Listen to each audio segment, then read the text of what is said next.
Bismillahirrahmanirrahim. Assalamualaikum warahmatullahi wabarakatuh. Baiklah, di sini saya Ria Monika, saya dari Prodi Perbankan Syariah 4C. Di sini saya akan menyelesaikan tugas manajemen lembaga keuangan syariah. Di sini saya akan membuat video mengenai manajemen tangible. Baiklah, sebelumnya kita harus terlebih dahulu mengetahui apa itu manajemen tangible. Manajemen tangible adalah manajemen yang berwujud atau berbentuk fisik. Berupa peralatan. Baiklah, selanjutnya tangible. Tangible adalah aset yang berwujud yang mempunyai nilai moneter dan terbatas yang memiliki bentuk fisik. Tangible disebut juga sebagai aset berwujud.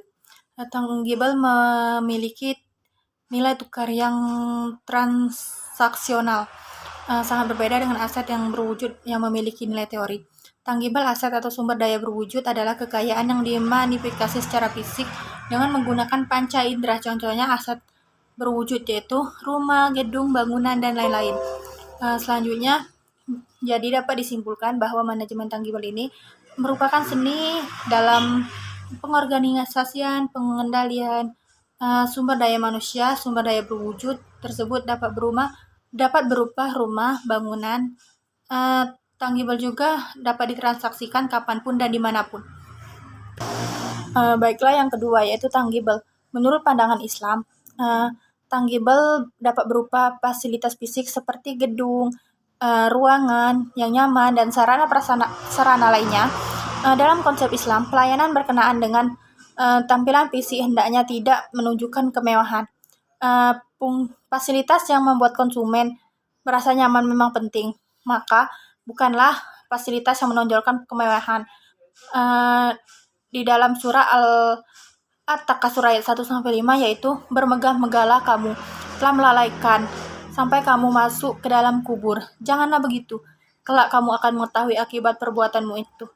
Dan janganlah begitu, kelak kamu yakin kamu mengetahui. Jika kamu mengetahui dengan pengetahuan yang yakin.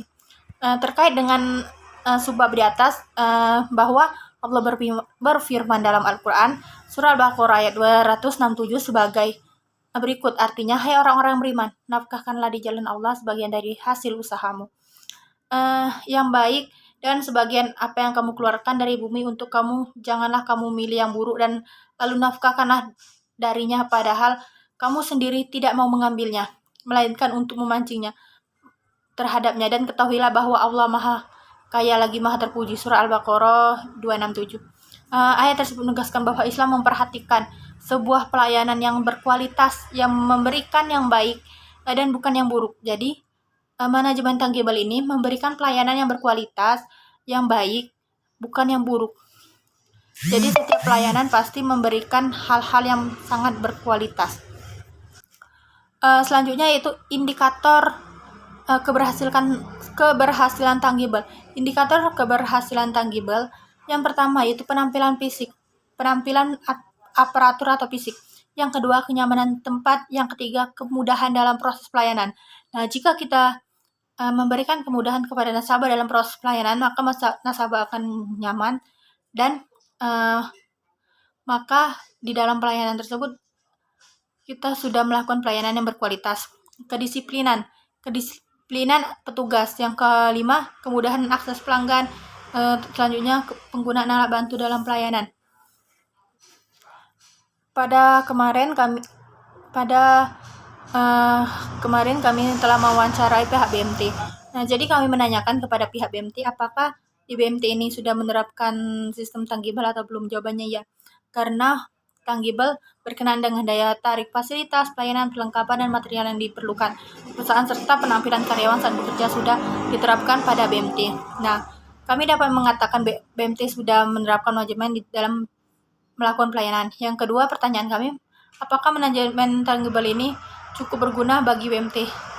Ya, karena dengan adanya manajemen tangible dapat membantu pihak BMT untuk mengukur di mana tingkat kepuasan dan melayani pelanggan. Baiklah, jadi dapat disimpulkan bahwa manajemen tangible ini adalah manajemen yang berupa penampilan fisik, peralatan, pegawai, dan material yang dipasang. Dimensi ini menggunakan wujud secara fisik dan layanan yang diterima konsumen, dan manajemen tangible juga memberikan kualitas yang terbaik untuk konsumen demi kelancaran nasabahnya atau konsumennya. Uh, sedangkan di dalam melakukan pelayanan, para petugas harus menerapkan indikator keberhasilan dalam bekerja. Yaitu yang pertama, para petugas harus menerapkan pakaian yang teratur sesuai dengan aturan. Yang kedua, kenyamanan tempat.